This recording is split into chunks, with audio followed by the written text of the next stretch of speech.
So here's an updated video. I haven't done a video in the middle at all, so I'm gonna get one before the finish.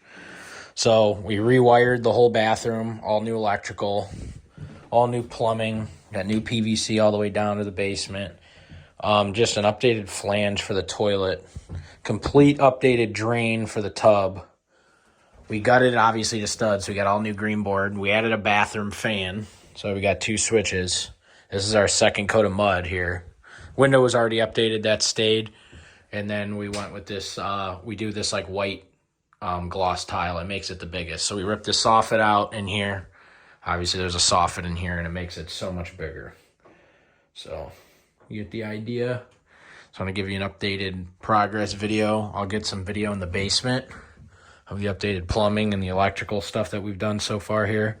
Subfloor is all new too. We ripped up what was here because there's a little bit of water damage by the toilet, so I just redid everything.